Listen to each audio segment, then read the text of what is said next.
એક ટીપું અહીંયા નાખો, એક ટીપું અહીંયા નાખો, અને એ બરણી પછી તમે કબાટની ઉપર મૂકી દો, તો જે કીડી ચાલતી ચાલતી આવી એણે મધનું એક ટીપું અનુભવ કર્યો તો બીજા ટીપા તરફ પણ જશે, ત્રીજા ટીપા પાસે પણ જશે, અને એ કીડી કે જેણે મધનું એક બૂંદ ચાખ્યું છે એવી પૂરી સંભાવના ખરી કે નહીં કે એ કબાટની ઉપર મૂકેલી બરણી સુધી પણ પહોંચી જાય? તો એમ એક વર્ષમાં 7 દિવસ ભલે એક ટીપા જેવું લાગે, પણ જ્યારે જીવ એ ટીપું ચાખી લે તો પછી એને શીખવાડવું ન પડે, એ ચાલતો ચાલતો શ્રી વલ્લભ સુધી આપોઆપ પહોંચી જાય. જે એ સ્વાદને ચાખી લે, જે એ રસને ચાખી લે, પછી એને કહેવું ન પડે, એ સહજ રીતે એની ગતિ એ તરફ થવા લાગે. તો વલ્લભ સાખીના માધ્યમથી એ જ દર્શન આપણે કરી રહ્યા છીએ. તો કાલ સુધી કેટલી સાખીઓનું દર્શન આપણે કર્યું? કેટલી? ચર્ચા કરીને કહો, વાંધો નહીં. કેટલી સાખીઓ? 53 સાખીઓનું દર્શન કર્યું. તો આજે 54, 55, 56, 57, 58 આ 5 સાખીઓનું ગાન કરીશું અને પછી દર્શન કરીશું અને આપણી યાત્રાને પ્રારંભ કરીએ. અને હું કાયમ પૂછું છું ને રોજ કે વલ્લભ સાખી વાંચવાની નથી, સાંભળવાની નથી, પણ માટે ચલો.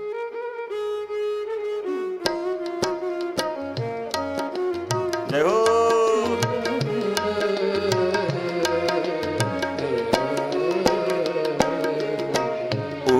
बीच गोकुल नयन जल मुख श्री वल्लभ नाम. बीच गोकुल नयन जल मुख श्री वल्लभ नाम. ऐसे तादृशी संग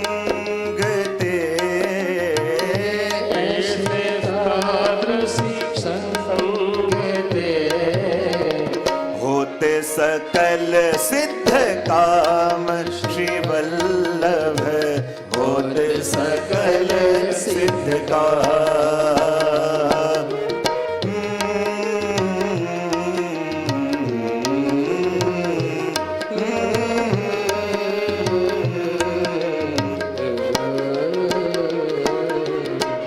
बिनु देखे आतुर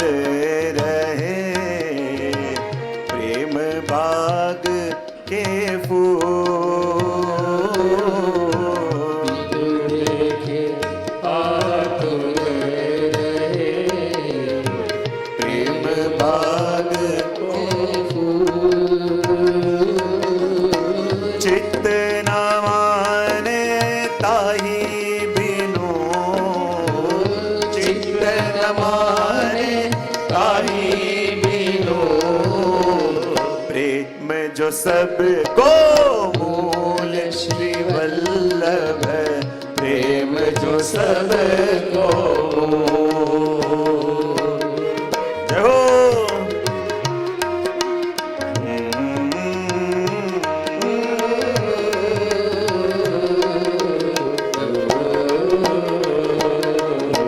कृष्ण प्रेम मातो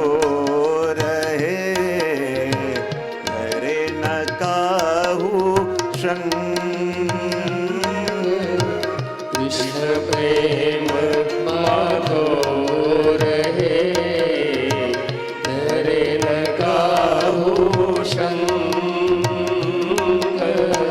3 गांठ को पीन पे, 3 गांठ को पीन पे. कीने इंद्र को रंग श्री वल्लभ, कीने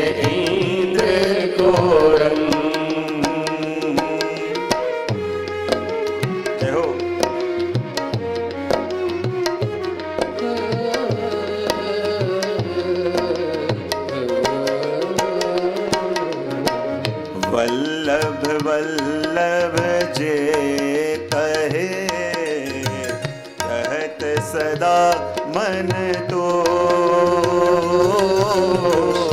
વલ્લભ વલ્લભ જે કહે, રહત સદા મન દોષ.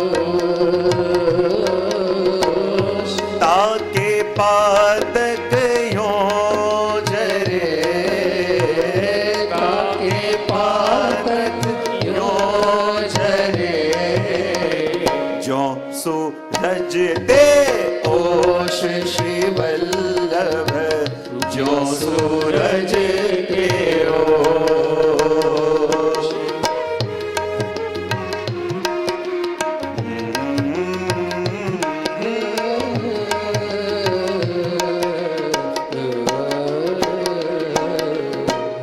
वल्लभ वल्लभ जे भजे, सदा सोहिलो। વલ્લભ વલ્લભ જે ભજે, સદા સોહિલો.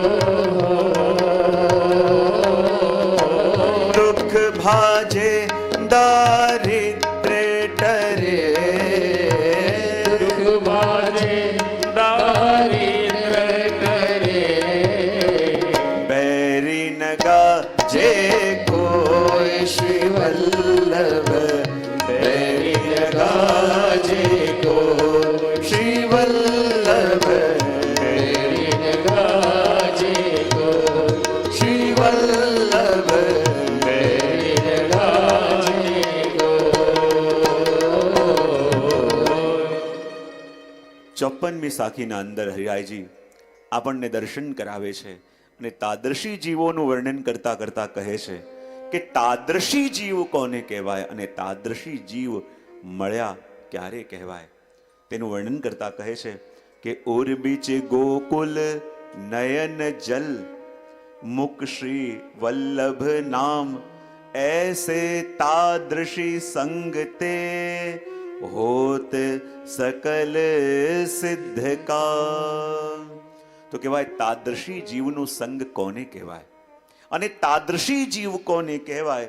તો વર્ણન કરતા કહે છે કે ઉર બીચ ગોકુલ, કે જેનું હૃદય ગોકુલ બની ગયું હોય, અને ગોકુલ બન્યું હોય એટલે જેના હૃદયમાં શ્રી ગોકલેશ બિરાજતા હોય, ગોકુલનાથજી બિરાજતા હોય. મુખ શ્રી વલ્લભ નામ, જેના મુખમાં શ્રી વલ્લભનું નામ હોય. ઉર બીચ ગોકુલ નયન જલ, એટલે હૃદયમાં પ્રભુ, નયનોમાં જલ એટલે નયનોમાં શ્રી યમુનાજી, અને મુખમાં શ્રી વલ્લભનું નામ. એવો કોઈ જીવ મળે અને એનો સંગ થાય અને એની પ્રસન્નતા મેળવીએ તો માનો હોત સકલ સિદ્ધ કામ.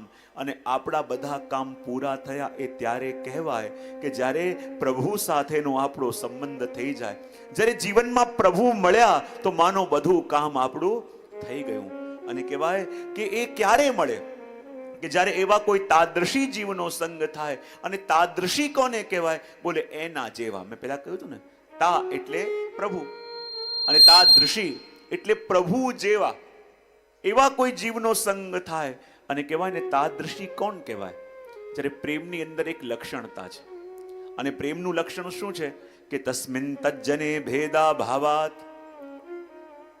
ભક્તિ સૂત્ર કે પ્રેમનું લક્ષણ એ છે કે જ્યાં પ્રેમ હોય ને તો ત્યાં બે મટીને એક થઈ જાય.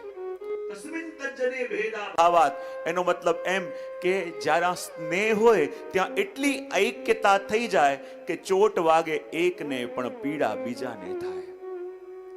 જ્યારે કઈ પણ પીડા આપણા પ્રિયને થાય અને એનો દર્દ આપણને આપણા હૃદયમાં મહેસૂસ થાય ત્યારે માનવું કે આ બે શરીર મટીને એક આત્મા થઈ ગયા છે. અને કહેવાય પ્રેમનું લક્ષણ પણ એ જ છે કે તસ્મિન તજ્જને ભેદા ભાવાત. અને કહેવાય તાદર્શી જન કોને કહેવાય? જ્યારે શ્રી ગોકલેશ પ્રભુ બિરાજતા હતા અને ત્યારે આપે તાદર્શી જીવની વાત કરી તો બધા સેવકોએ પૂછ્યું, કૃપા કરીને બતાવો કૃપાનાથ કે આ તાદર્શી જન કોને કહેવાય, અમને પણ કૃપા કરીને દર્શન કરાવો. ત્યારે ગોકુલનાથજી કહે છે, મારો જન્મદિવસ આવી રહ્યો છે, એ દિવસ તમને દર્શન કરાવીશ. ને જ્યારે મહાઉત્સવ આવ્યો, બધા લોકો ખૂબ ઉત્સવ મનાવતા હતા, ખૂબ નાચતા હતા, ગાતા હતા.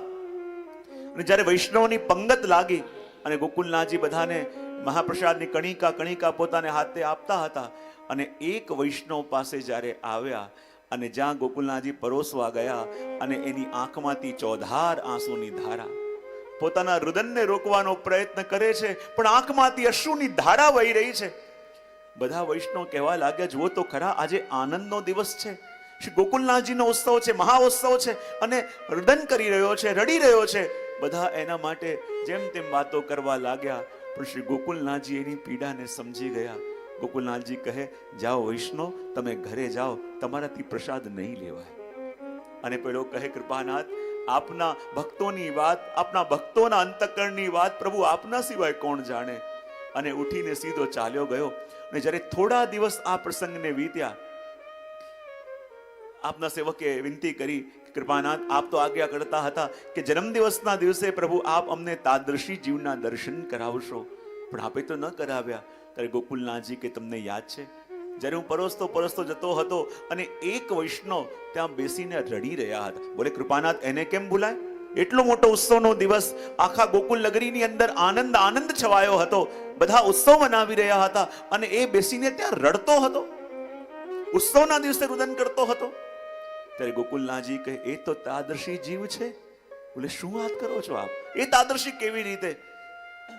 ત્યારે ગોકુલનાથજીએ કહ્યું કે એ સાધારણ નિષ્કિંચન વૈષ્ણવ હતો, અને એ દિવસે જ્યારે ઠાકોરજીને ભોગ ધરવા ગયો તો એની પાસે કોઈ સાધન પણ નહોતું, તો સૂકો રોટલો અને મીઠું ભોગ ધરીને પ્રભુને આવ્યો હતો. ને જ્યારે અહીંયા અનેક પ્રકારની વાનગીઓ, અનેક પ્રકારની વ્યંજન જોયા, અને એનું હૃદય દ્રવિત થઈ ગયું કે યદિ હું જે વસ્તુ હું મારા પ્રભુને અરોગાવી શકતો ન હોઉં તો એ મારે લેવાનો શું અધિકાર છે? જે વસ્તુનું સુખ હું મારા પ્રભુને ના આપી શકું તો એ હું કેવી રીતે ગ્રહણ કરું? પણ ઉત્સવનો દિવસ હતો, એમને એમ ઉઠી જાય તો પણ ઠીક ન લાગે, અને એટલા માટે રુદન કરતો હતો. પણ ગોકુલનાથજી એની પીડાને જાણી ગયા અને જવાનું કહ્યું, અને એને લાગ્યું કે મારા ઉપર પ્રભુની કૃપા થઈ ગઈ. તો કહેવાય ને, તાદર્શી જન કોને કહેવાય કે જે પ્રભુના એવા પ્રેમને કરી બેઠા છે કે પ્રભુને લેશ માત્ર પણ કંઈ મનમાં આવે અને એ જાણી જાય ત્યારે માનું એવા ભગવદી થયા છે. અને એટલે કહ્યું કે ઓર બીચ ગોકુલ નયન જલ મુખ શ્રી વલ્લભ નામ, ऐसे तादृशी संगते होत सकल સિદ્ધ કા. સૌથી પહેલી વસ્તુ કઈ કે જેના હૃદયની અંદર પ્રભુ પધારી ગયા છે.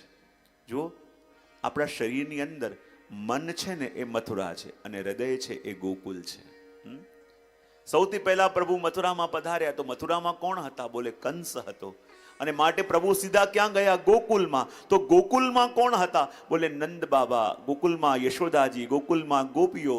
તો કહેવાય કે જ્યારે આ મનરૂપી મથુરાથી હૃદયરૂપી ગોકુલમાં પ્રભુ પધારે તો જીવનમાં ઉત્સવ ત્યારે થાય, જીવનમાં આનંદ ત્યારે આવે.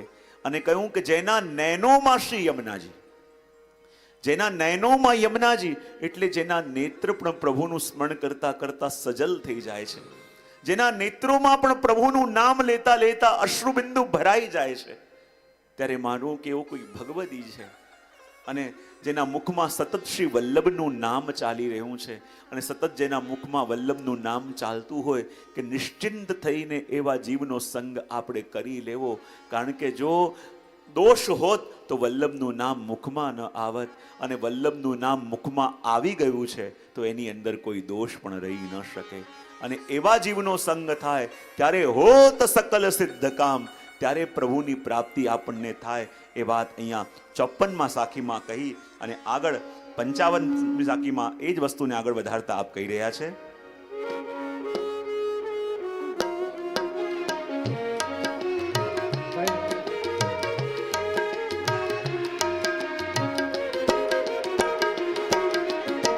बिन देखे आतुर रहे प्रेम बाग को फूल,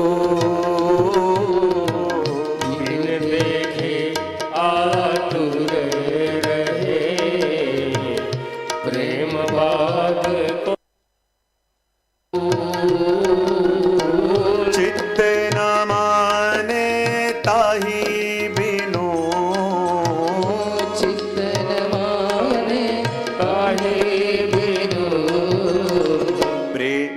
सबको मूल श्री वल्लभ प्रेम जो सबको मूल। जय हो।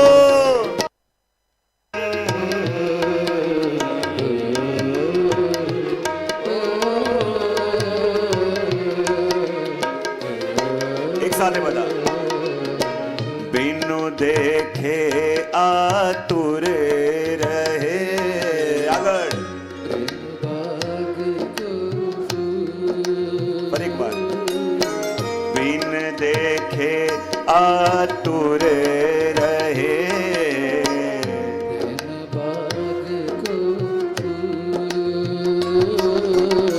चित्त न माने ताहि बिनु, चित्त न माने ताहे बिनु, प्रेम जो सबको मूल श्री वल्लभ प्रेम जो सबको मूल श्री वल्लभ प्रेम जो सबको मूल, श्री वल्लभ। प्रेम जो सबको એ જ પ્રેમની વાતને આગળ વધારતા 55મી સાખીની અંદર શ્રી હરિરાય મહાપ્રભુજી આજ્ઞા કરે છે। આ વેણુના થોડો બંધ થાય તો આગળ કથા થાય। ચિત્ત ન માને તાહી બિનુ પ્રેમ જો સબકો મૂલ। અને પ્રેમની એ જ વ્યાખ્યાને આગળ વધારતા શ્રી હરિરાયજી કહી રહ્યા છે કે પ્રેમનું લક્ષણ શું છે? બોલે બિનુ દેખે આતુર રહે, प्रेम बाग को फूल, चित्त न माने ताहि बिनु प्रेम जो सब को मूल।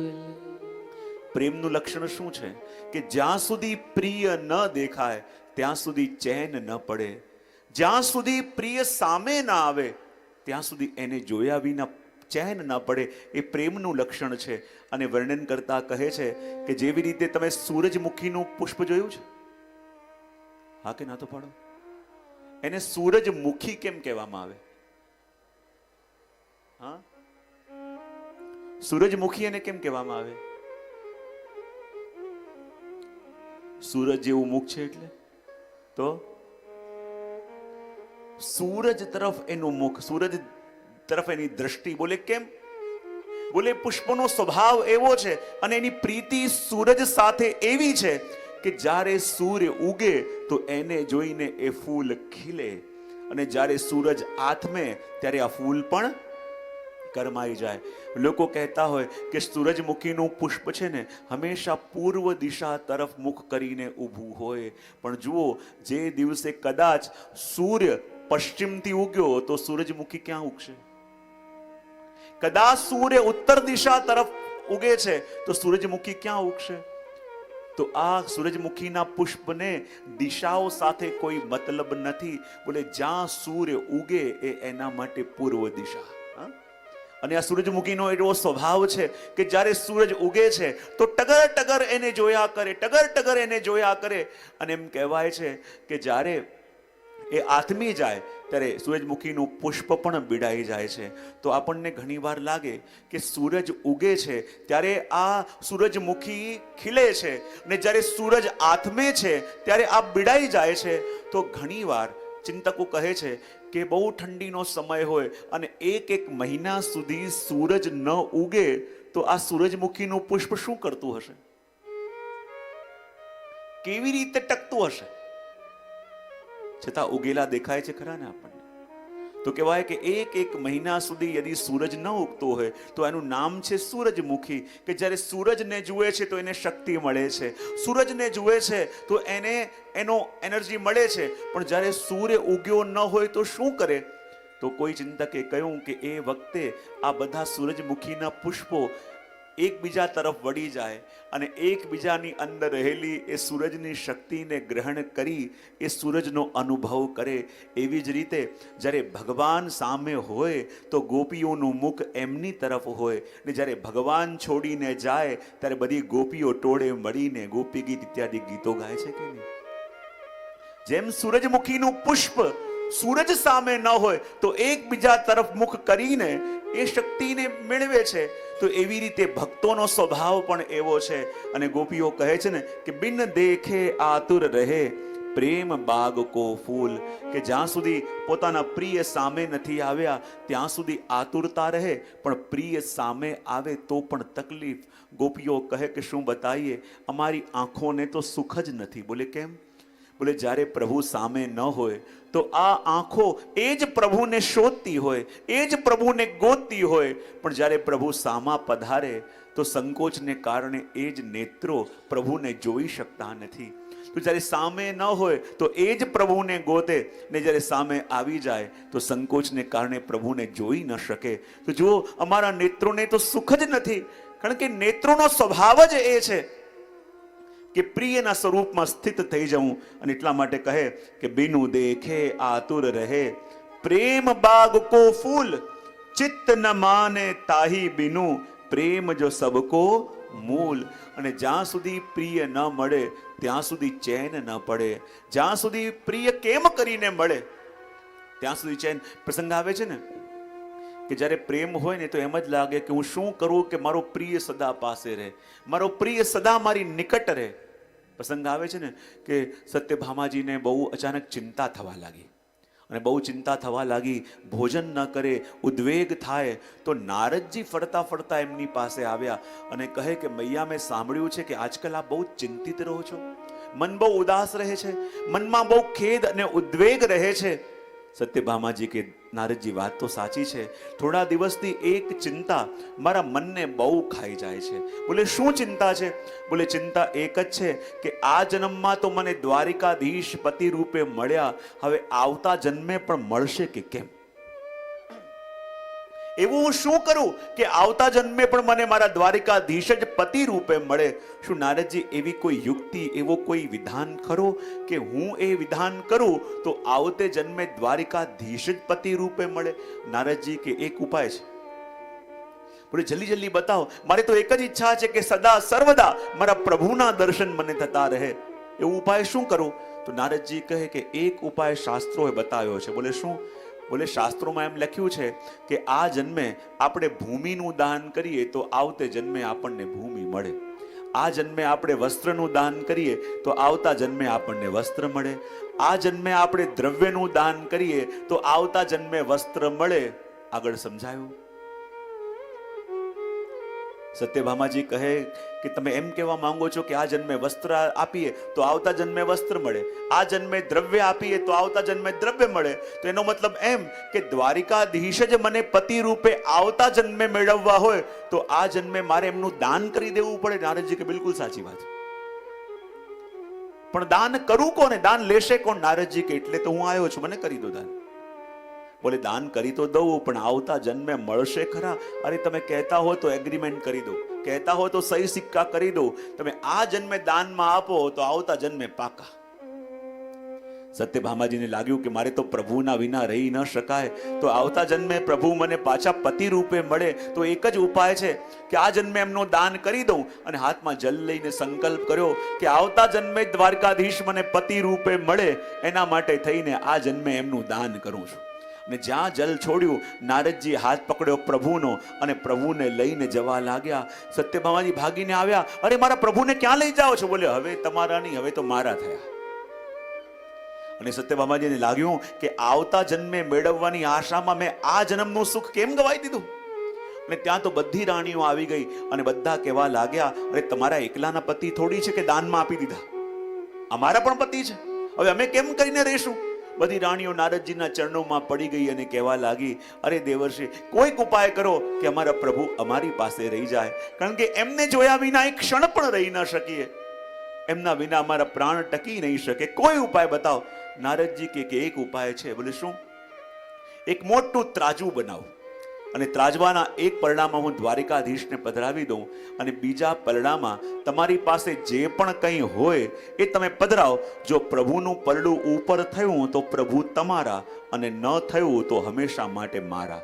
હવે આ એક જ અવસર આ બધી રાણીઓને મળ્યો હતો અને જ્યાં મોટું ત્રાજુ બનાવ્યું, એક પરડામાં દ્વારિકાધીશને પધરાવ્યા અને રાણીઓ ભાગતી ભાગતી ગઈ સોના ચાંદીના વાસણો લઈ આવી, વસ્ત્રોનો ઢગલો કરી દીધો અને એટલું બધું સાહિત્ય પધરાયું અને જાણે રત્નોના અંબાર ખડકી દીધા, પણ પ્રભુનું પલડું આટલું એ ઉપર ન થયું. હવે તો ગભરાવા લાગી કે હવે શું કરીએ. જઈને સોના ચાંદીના વાસણો, સાહિત્ય અને જાણે પર્વતો ખડકી દીધા, તો પણ પ્રભુનો પલડો આટલું ઉપર ન થયું. હવે તો બધાને ચિંતા થવા લાગી કે હવે તો પ્રભુ આપણે સદા માટે ગવાઈ દઈશું, શું કરીએ. ત્યાં સામે ઉભા ઉભા રૂકમણીજી આ લીલા જોઈ રહ્યા હતા અને એમને મંદ મંદ હસવું આવતું હતું પ્રભુની લીલાને જોઈને. એને કહ્યું કે અરે હવે શું કરવું જોઈએ. રૂકમણીજી કે ચિંતા ન કરો, એવું કરો, આ તમારું બધું દ્રવ્ય અહીંયાથી હટાવો, તમારું બધું સાહિત્ય અહીંયાથી હટાવો. અને જ્યારે બધું દ્રવ્ય અને સાહિત્ય હટવામાં આવ્યું અને ત્યારે રૂકમણીજીએ એ પ્રભુની કૃપાને યાદ કરી. અને જ્યારે જીવનમાં થયેલી પ્રભુની કૃપાને યાદ કરી તો રૂકમણીજીના આંખોમાંથી અશ્રુબિંદુ ટપક્યા અને એ અશ્રુબિંદુને એક તુલસી પત્ર ઉપર ઝીલ્યા અને જ્યાં એ તુલસી પત્ર બીજા પલડા ઉપર પધરાયું અને પ્રભુનું પલડું ઉપર થઈ ગયું. તો જુઓ, કેટલી સંપત્તિ પધરાવીને પણ જેને તોડી ન શક્યા એ પ્રભુ તોડાયા તો એક તુલસીના પત્ર પણ તોડાયા. અને એટલે તો જ્યારે જીવ બ્રહ્મ સંબંધ લે અને તુલસી પત્ર જ્યાં પ્રભુના ચરણોમાં પધરાવે અને એ જ પ્રભુ ત્યાંથી ઉઠીને વૈષ્ણવના ઘરમાં આવીને વિરાજમાન થઈ જાય, આવી કૃપા પ્રભુ સિવાય બીજું કોણ કરી શકે. અને એટલે તો કહ્યું કે જ્યાં ભક્તો પ્રભુના દર્શન કર્યા વિના રહી ન શકે અને પ્રભુ મળે એના માટે થઈને કંઈ પણ કરી છૂટવા તૈયાર હોય છે, કારણ કે આ પ્રેમનું લક્ષણ છે. માટે કહું ચિત્ત ન માને તાહી બિનું પ્રેમ જો સબકો મૂલ.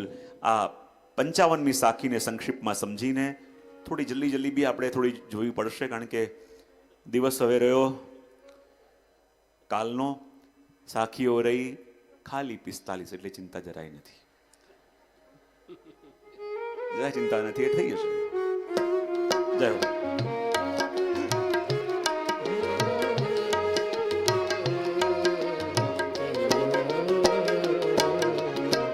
कृष्ण प्रेम मातो रहे धरे न काहू संग.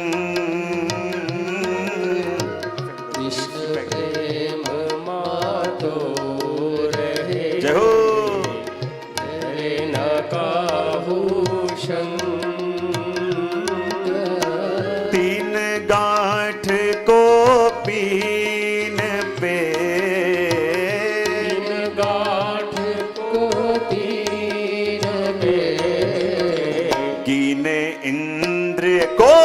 रंग श्री वल्लभ गिने इंद्र को रंग.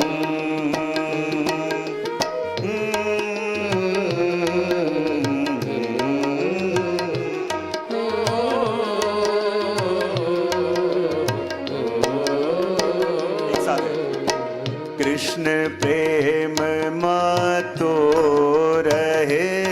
આગળ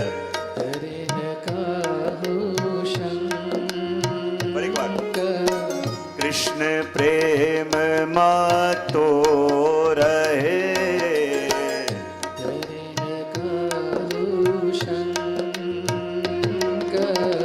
तीन गांठ को पीन पे. तीन गांठ को पीन पे गिने इंद्र को रंग श्री वल्लभ गिने इंद्र को रंग. श्री वल्लभ गिने इंद्र को रंग. श्री वल्लभ गिने इंद्र को रंग.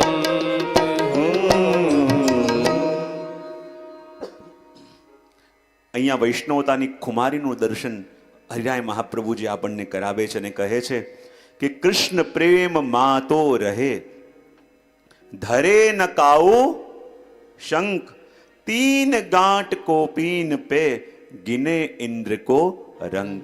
અને કહેવાય છે કે જેને પ્રભુ મળ્યા હોય એની ખુમારી કેવી હોય.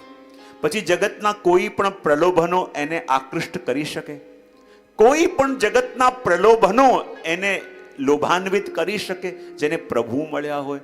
અને કહેવાય કે એક વૈષ્ણવ કે જેના ઘરમાં પ્રભુ બિરાજતા હોય, એક વૈષ્ણવ કે જેની સેવા પ્રભુ લેતા હોય, એક વૈષ્ણવ કે જેની ટહેલ પ્રભુ સ્વીકાર કરતા હોય, એની ખુમારી કેવી હોય. કૃષ્ણ પ્રેમ માં તો રહે ધરે ન કાઉ શંખ.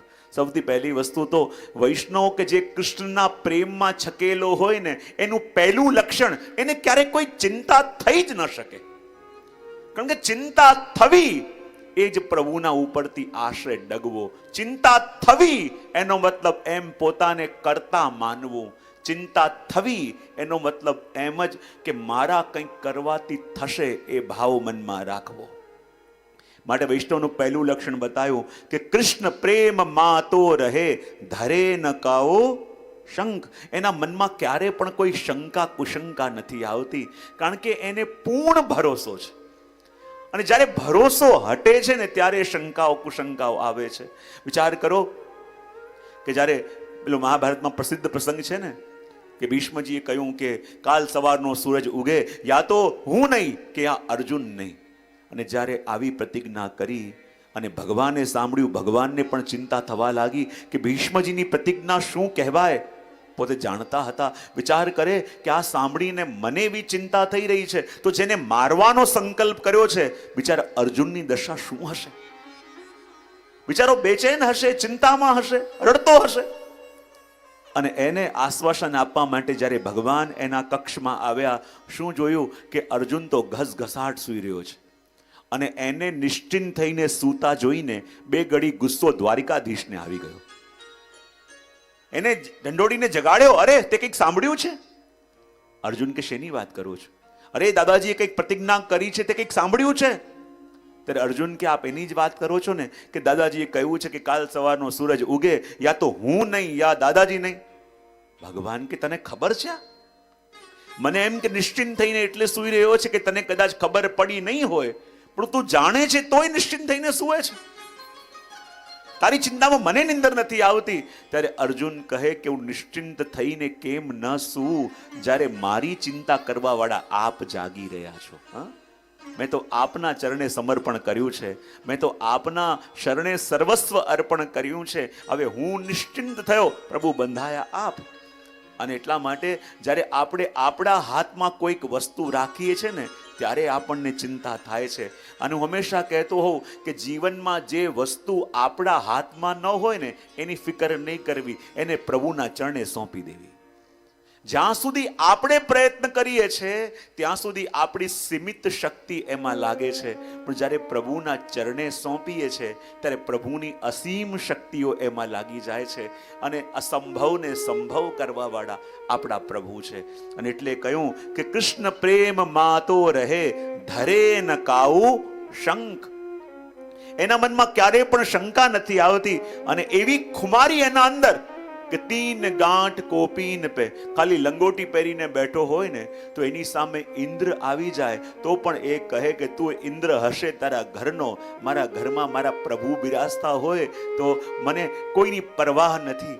અને એવી ખુમારી વૈષ્ણવના મનમાં. યાદ કરો કે જ્યારે દેશાધિપતિ બાદશાહ અકબરે જ્યારે સાંભળ્યું કે કુમ્મનદાસજી ખૂબ સુંદર કીર્તન કરે છે, તો મારી પણ ઈચ્છા છે કે મારા દરબારમાં પણ આવે અને આવીને મને પણ અહીંયા કંઈક સંભળાવે. બધાએ સાવધાન કર્યા કે એમને બહુ આગ્રહ કરીને ન બોલાવતા, એની ઈચ્છા હશે તો પધારશે. પણ બાદશાહ કે ના, મારી ઈચ્છા છે કે એમનું સાંભળવું છે. અને જ્યારે બાદશાહને એમ ખબર પડશે કે સ્વયં રાજા સાંભળવા માંગે છે, બાદશાહ સાંભળવા માંગે છે, તો કેવા પ્રસન્ન થઈ જશે.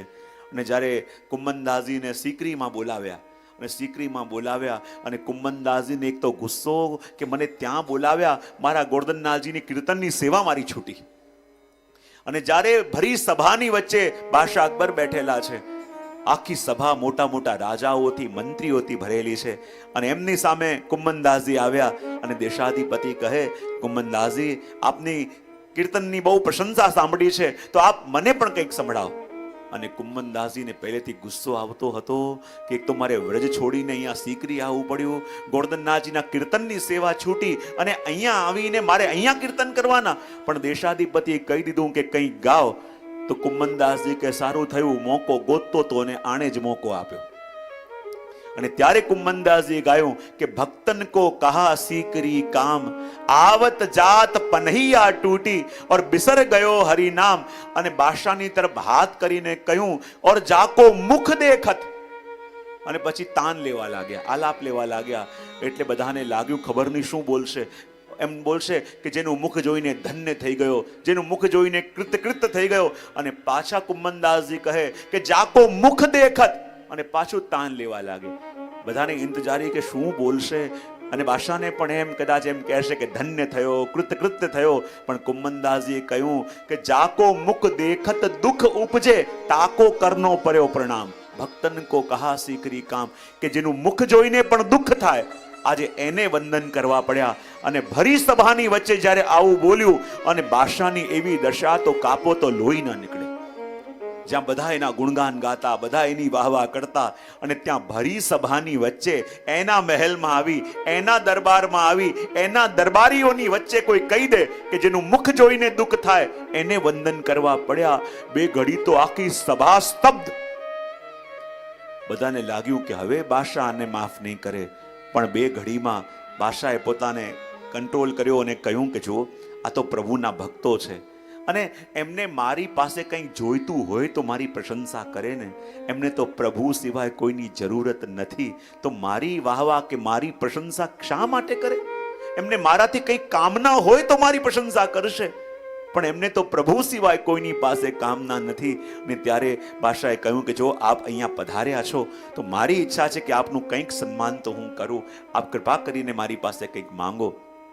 કુંમનદાસજી કે રહેવા દે, નહીં આપી શકે. અને જ્યાં આવું કીધું બાદશાહ કે અરે નહીં આપી શકે એટલે આપ માંગીને તો જુઓ, જે કહેશો તે આપીશ. ત્યારે કુંમનદાસજીએ કહ્યું કે સાચું સાચું કહે છે, હું જે માંગુ તે આપીશ એમ વચન આપે તો હું માંગુ. બાદશાહ કે ચલો થોડાક તો રાજી થયા, કંઈક માંગવા માટે તૈયાર થયા. બાદશાહ કે હા, આપ જે માંગો તે આપું. અને ત્યારે કુંમનદાસજી કહે કે એક જ વસ્તુ મારે આજે માંગવી છે, કે મને વચન આપ કે આજ પછી તારો ચહેરો મને બતાવતો નહીં. અને આખી સભામાં સ્તબ્ધ થઈ ગઈ કે આ કોણ, આ દુબલા પાતલા શરીર વાળો આવ્યો છે, ખાલી રંગોટી પહેરી છે, ખાલી એક ટૂંકી ધોતી પહેરી છે, અને કેવી ખુમારી કે બાદશાહની આગળ આવીને આવા શબ્દો કહી દે. અને કહેવાય ને કે જેને પ્રભુ મળ્યા હોય એનું રાજ, જેને પ્રભુ મળ્યા હોય એની ખુમારી, એની સામે કોઈ ટકી ન શકે. અને એટલે તો કહ્યું કે 3 ગાંઠ કોપીન પે ગિને ઇન્દ્ર કો રંગ. ખાલી 3 ગાંઠની લંગોટીમાં બેઠો હોય તો પણ એને ઇન્દ્રને પણ રંગ ગણે એવી ખુમારી ભક્તોની છે. એ વાત 56માં સાખીમાં કહી આગળ 57માં સાખીમાં આપણને લઈ જાય છે અને કહે છે જય હો.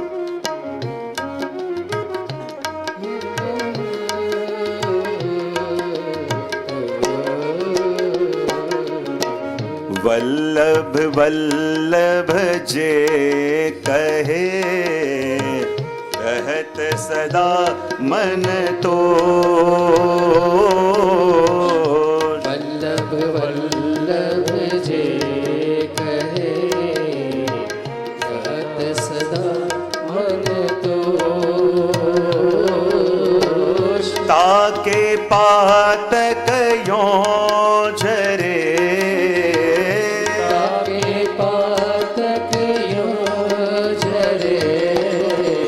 જો સૂરજ તે ઓશ શ્રી વલ્લભ, જો સૂરજ તે ઓશ. જય હો.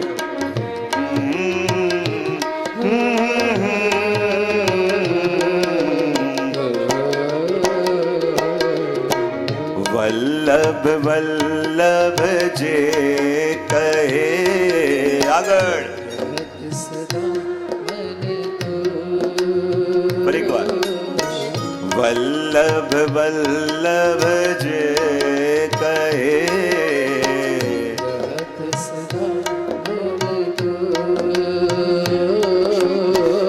તાકે પાતક યોજરે,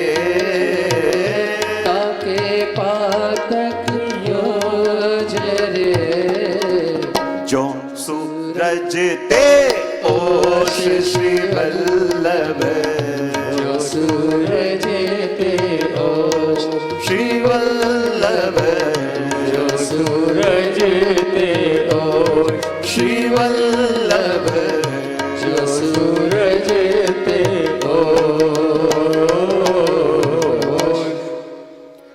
વૃંદાવનની સાકીના અંદર શ્રી હિરાય મહાપ્રભુજી આજ્ઞા કરે છે અને કહે છે કે શ્રી વલ્લભ વલ્લભ જે કહે. આગળ હજી અવાજ નથી આવ્યો. વલ્લભ વલ્લભ જે કહે તાકે પાતક યો જરે.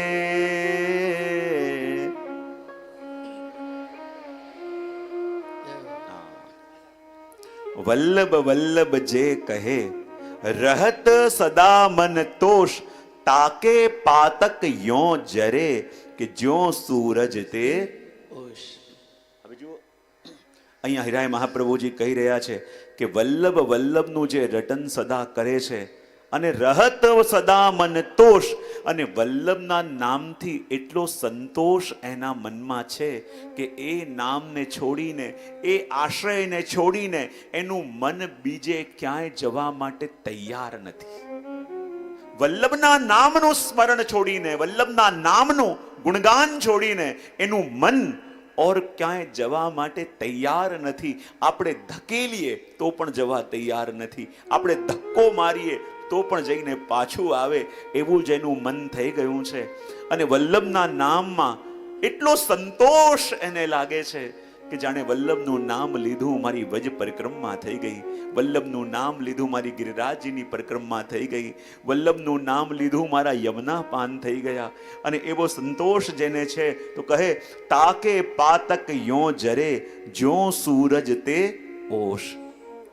અને વલ્લભના સ્મરણ માત્રથી કહેવાય કે આપણી અંદર એટલા દોષ કરવાનું સામર્થ નથી જેટલા દોષ દૂર કરવાનું સામર્થ શ્રી વલ્લભના નામમાં છે. અને શ્રી વલ્લભના નામ, વલ્લભની કૃપા પણ કેવી આપણે જાણીએ છીએ ને. બુલા મિશ્ર કે જે બ્રાહ્મણના ઘરમાં જન્મ્યો છે અને માતા પિતાની એક જ ઈચ્છા કે બ્રાહ્મણના કુલમાં જન્મ્યો છે તો આને પણ મોટો વિદ્વાન બનાવીએ.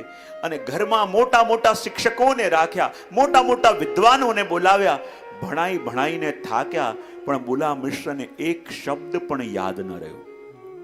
માતા પિતાને લાગ્યું કે જુઓ તો ખરા, આટલું ભણાવવાનો પ્રયત્ન કર્યો પણ એક શબ્દ પણ યાદ રહેતો નથી. વિચાર કર્યો અહીંયા ભણી ન શકે તેવું કરીએ કે જ્ઞાનની નગરી કાશી છે, અને કાશીમાં મૂકી દઈએ અને ત્યાંના વિદ્વાનો પાસે રહેશે તો જરૂર તૈયાર થઈ જશે, જરૂર વિદ્વાન થશે. અને કાશીમાં એને રાખવામાં આવ્યા અને મોટા મોટા વિદ્વાનો ભણાઈને થાક્યા, પણ બુલા મિશ્રને એક શબ્દ પણ યાદ ન રહ્યો. અને એકવાર પોતાના જીવન ઉપર એટલી ગ્લાની બુલા મિશ્રને થઈ ગઈ કે બ્રાહ્મણનો દેહ મળ્યો છે, અરે વિદ્યા ભણાવી એ તો મારું કર્તવ્ય છે, પણ આ કેવું જીવન! પ્રયત્ન કરીને થાક્યો, મહેનત કરીને થાક્યો, પણ એક શબ્દ પણ મને યાદ રહેતું નથી. અને ઈચ્છા કરી કે હું વિદ્યાના દેવી સરસ્વતીજીની આરાધના કરીશ. અને એમણે સરસ્વતીજીનું અનુષ્ઠાન કર્યું. અને જ્યાં વિદ્યાના દેવી સરસ્વતીજીનું અનુષ્ઠાન કર્યું અને કહેવાય છે કે સરસ્વતીજી પોતે પ્રગટ થયા. અને ત્યારે બુલા મિશ્રે કહ્યું કે કૃપા કરીને બતાવો કે મને વિદ્યા ક્યારે મળશે, હું કેમ કરીને વિદ્યા અર્જન કરીશ. ત્યારે સરસ્વતી દેવીએ કહ્યું કે જો ચિંતા ભાગ્યમાં વિચાર કરીને જ્યાં ગંગાજી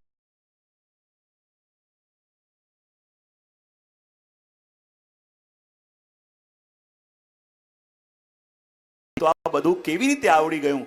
અને ત્યારે સરસ્વતીજી બોલ્યા કે જુઓ, હું તો વાણી છું અને વાણી એટલે વાક. હું તો વાક છું પણ વલ્લભ તો વાકપતિ છે, અને એ જ્યાં મોકલે ત્યાં મારે જવું જ પડે, એ જ્યાં મોકલે ત્યાં મારે જવું જ પડે. અને એટલા માટે તો શ્રી વલ્લભનું સ્મરણ કર્યું.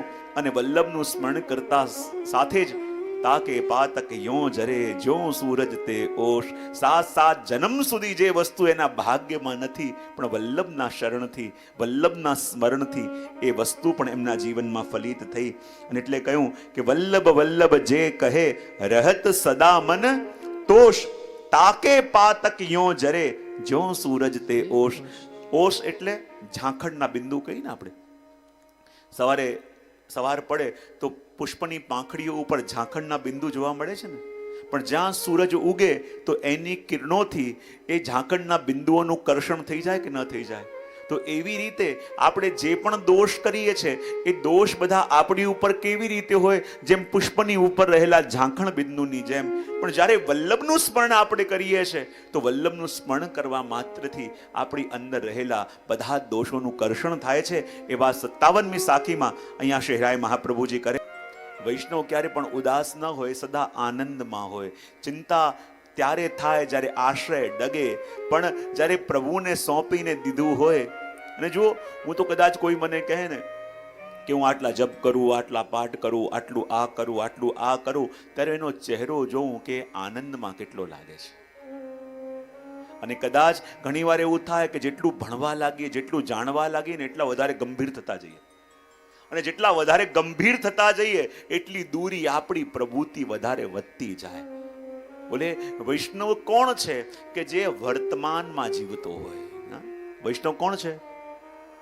બોલો તો ખરા. જો આપણે ત્યાં કહેવાય છે ને કે આજનો લાવો લીજીએ રે, કાલ કોણે જોઈ છે. અને ચિંતા થાય છે ક્યારે? કે જ્યારે યા તો આપણે ભૂતકાળમાં જઈએ યા ભવિષ્યમાં જઈએ. ચિંતા ક્યારે થાય છે? યા તો આપણે ભૂતકાળમાં, યા પછી આપણે, જો આપણા દુઃખનું કારણ મોટું બીજું શું છે? કોઈ બહુ કહ્યું કે આખી દુનિયા જે છે ને એ 2 ભાગોમાં વંટાયેલી છે. કેટલા ભાગોમાં? જરા ભાવથી બોલો તો ખરા. 2 ભાગોમાં. કયા 2 ભાગોમાં? બોલે અડધી દુનિયા એવી છે કે જે ભૂતકાળમાં જીવે છે અને અડધી દુનિયા એવી છે કે જે ભવિષ્યકાળમાં જીવે છે. કેટલા પ્રકાર જોયા આપણે? કયા? અડધી દુનિયા ભૂતકાળમાં, એટલે પહેલા અમારી પાસે આટલું હતું અને અમે આવી રીતે જીવતા. અને અડધી દુનિયા ભવિષ્યકાળમાં કે મને આટલું મળવાનું છે અને હું આવી રીતે. આપણા આચાર્યો કહે કે આ બંને સપનાની દુનિયામાં જીવાવાળા છે. ભૂતકાળ એ છે જે હાથમાંથી નીકળી ગયું અને ભવિષ્ય એ છે જે હજી હાથમાં આવ્યું. તો હાથમાંથી ચાલ્યું ગયું એની ચિંતા કરીને શું લાભ? અને જે વસ્તુ હજી હાથમાં આવી નથી એના પ્લાનિંગ આપણે કેવી રીતે કરી શકીએ? જે વસ્તુ હાથમાં જ નથી આવી એનો પ્લાનિંગ કરવાનો વિચાર પણ આપણું અજ્ઞાન છે. આપણા હાથમાં જે છે ને એ વર્તમાન, એ આપણું કહેવાય. અને વૈષ્ણવ આનંદમાં શાના માટે રહે? કારણ કે વર્તમાનમાં જીવી રહ્યો છે. અને વર્તમાનમાં જીવી રહ્યો છે એટલે જે મળી રહ્યું છે ને એને માણી રહ્યો છે. આપણી ચિંતા શું હોય છે? બોલે હમણાં ભાગી લો, હમણાં દોડી લો અને પછી જઈને સુખીથી રહીશું, પછી જઈને આનંદથી રહીશું. તો સંસારી મનુષ્યનો એ સ્વભાવ હોય છે કે આજની ઘડીમાં મળેલા સુખને એ પોસ્ટપોન્ડ કરે છે કે હમણાં દુઃખ વેઠી લો, પછી સુખી થઈશું. અને વૈષ્ણવનો સ્વભાવ શું? કે આજનો લાવો લીજીએ રે, કાલ કોણે. જે ક્ષણ આનંદ માણવાની મળી છે માણી લો. અને જ્યારે જે વસ્તુ આપણને મળતી હોય ને એમ માનવાનું કે આ ફલ છે. આજે માણસ સત્સંગ કરે છે એના માટે? બોલે સત્સંગ કરીએ તો પ્રભુની પ્રાપ્તિ થાય, પ્રભુ પ્રસન્ન થાય. અને જ્યાં પ્રભુ પ્રસન્ન થાય કે પ્રાપ્તિ થાય એ ભાવ આવ્યો તો આપણું કરેલું સત્સંગ સાધન બની ગયું કે નહીં? કારણ કે આ કરીને પેલું મેળવવું છે. બોલે સેવા શેના માટે કરો છો? બોલે સેવા કરીએ છે તો પ્રભુની પ્રાપ્તિ થાય. તો સેવા શું થઈ ગયું? સાધન. કારણ કે આ કરીને બીજું મેળવવાનું છે. તો જે પણ મળેલું હોય, જે પણ મળે એમ માનો આનાથી વધીને બીજું ફલ મારે બીજું કયું હોય? જે મળી રહ્યું છે એને જ ફલ માનવા લાગીએ તો આપણું વૈષ્ણવ જીવનનો પ્રારંભ થઈ જાય. માટે અહીંયા હિરાજી કહે કે વલ્લભ વલ્લભ જે ભજે સદા સોહિલો હોય. અને સોહિલો એટલે આનંદી, સોહિલો એટલે મીઠા વચન બોલવા વાળો. સોહિલો એટલે ફરી જરા એક ભાવથી. સોહિલો એટલે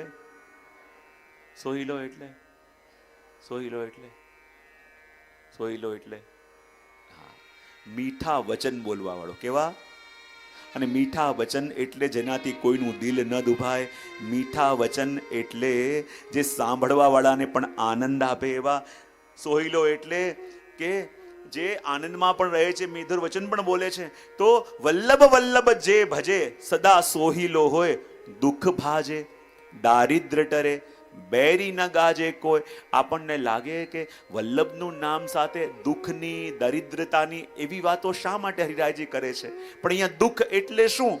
કે વલ્લભનું નામ લઈએ તો દુઃખ જાય. તો દુઃખ એટલે શું? હરિરાયજી કહે છે કે વૈષ્ણવના માટે સૌથી મોટું દુઃખ શું? બોલે પ્રભુથી વિખૂટા પડ્યા એ. અને જ્યારે વલ્લભનું નામ લઈએ તો વલ્લભ કૃપા કરીને પ્રભુથી મેળવે, અને જેનાથી વિખૂટા પડ્યા એનાથી મળીએ તો દુઃખ ભાજે. અને દારિદ્ર એટલે શું? સૌથી દરિદ્ર વ્યક્તિ એ કહેવાય કે જેના હૃદયમાં પ્રભુ માટે ભાવ નથી. અને જ્યારે શ્રી વલ્લભનું રટન કરીએ તો પ્રભુ માટે ભાવ જાગે, ત્યારે આપણું દારિદ્ર જાય. અને વેરી ન ગાજે કોઈ. અને વેરી એટલે શું? બોલે દુસ્સંગ એ સૌથી મોટો વેરી. વેરી શું છે? આપણો દુશ્મન કોણ સૌથી મોટો? દુસ્સંગ. શું? જો હંમેશા કહેતો હરિરાય મહાપ્રભુજી શિક્ષાપત્રમાં કહે છે ને કે આપણે જ્યારે સત્સંગમાં આવીને બેસીએ છીએ તો ભગવત ભાવ જે જાગૃત થાય છે, પણ એ હંમેશા જાગૃત રહેતો ભાવથી. બોલો તો ખરા. એકવાર અહીંયા આવીને જે ભાવ જાગૃત થયો અને પછી બહાર જઈએ છે તો એ જાગૃત રહે છે. બોલે શાના માટે? તો હરિયાજી કહે છે કે જ્યારે સત્સંગમાં આવીએ તો સત્સંગમાં જ્યારે આવીએ તો એ ભગવત ભાવ કેવો છે? બોલે અગ્નિ જેવો. કેવો છે? બોલે તો ખરા. અને અહીંયા બેઠા એટલે ભગવત ભાવ જાગવા લાગ્યો, એટલે અગ્નિ પ્રગટ્યો. હવે અહીંયા સત્સંગમાં આવીએ એટલે ભગવત ભાવ રૂપી અગ્નિ પ્રગટે છે તો ખરા, પણ જેવું મંડપથી બહાર જઈએ તો ત્યાં સંસારના લોકો પાણીની બાલટીઓ લઈને ઊભા છે. હા, શું લઈને ઊભા છે?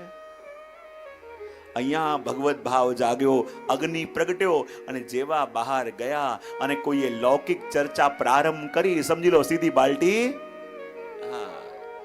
અને જ્યાં અગ્નિ પ્રગટ્યો હોય અને પાણીની ડોલ કોઈ નાખે તો શું થાય? હા. અને જો અહીંયાથી તમે જેવા બહાર નીકળો છો ને, એક પછી એક બધી બાલટીઓ આવવાની શરૂઆત થઈ જાય છે, અને તમે હરખભેર વધાઈ પણ લો છો કે નહીં? હવે જ્યારે બહાર નીકળો અને કોઈ પણ લૌકિક ચર્ચા પ્રારંભ કરે ને, કેમ કામકાજ ચાલે, સમજો બાલટી આવી. કોઈની નિંદા કરવા જાય, સમજી લેવાનું આ ડોલ આવી. અને આપણે હરખભેર વધાવી પણ લઈએ છીએ. માટે કહ્યું કે આ ભગવત ભાવરૂપી અગ્નિ પ્રગટશે, પણ જેવા બહાર નીકળીશું લોકો પાણીની બાલટીઓ લઈને ઊભા છે, તો એનાથી આપણી અગ્નિને કેવી રીતે બચાવી? તો શ્રી હરિરાયજી સુંદર યુક્તિ બતાવે છે શિક્ષાપત્રમાં, અને કહે છે કે જેવી રીતે અગ્નિ બળતો હોય અને એમાં સીધું પાણી નાખો તો શું થાય? શું થાય? શું ઓલવાઈ જાય? પાણી, અગ્નિ. બહુ સરસ.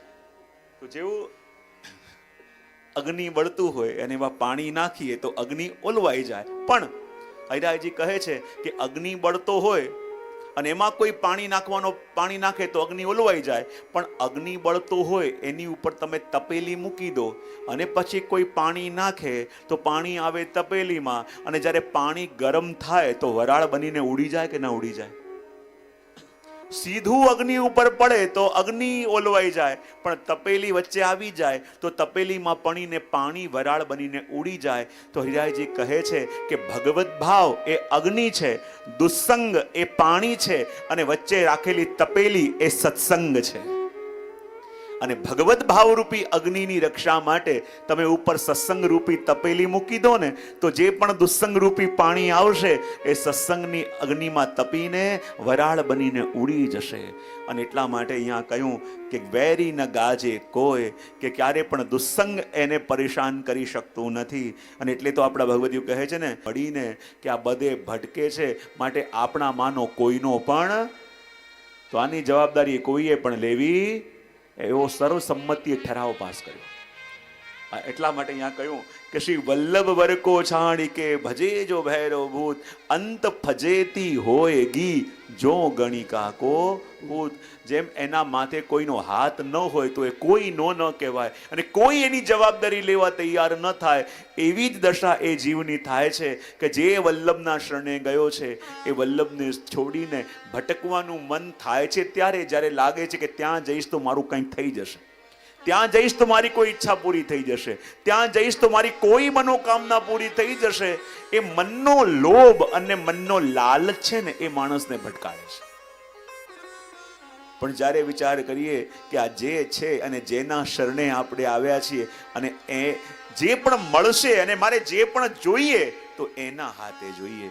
અને કહેવાય છે કે આસક્તિ પણ ત્યારે થઈ કહેવાય છે કે આપણે એકવાર શ્રી વલ્લભ વલ્લભ કરતા કરતા વલ્લભમાં એટલી આસક્તિ થઈ જાય કે એકવાર આપણે પ્રભુને પણ કહી દઈએ કે હે ગોવર્ધન ધરણ, આપ મારા માટે સર્વસ્વ છો, પણ આપ મારી આસક્તિ શ્રી વલ્લભના સ્વરૂપમાં એવી થઈ ગઈ છે કે આપને વિનંતી કરું છું કે જ્યારે પણ મારો અધિકાર થાય અને આપને ઈચ્છા થાય કે આપ મને દર્શન દેવા માટે પધારો, તો વિનંતી એ જ કરું છું કે હે ગોવર્ધન ધરણ, જ્યારે આપ મારી સામે પધારો ત્યારે શ્રી વલ્લભનું સ્વરૂપ ધારણ કરીને પધારો.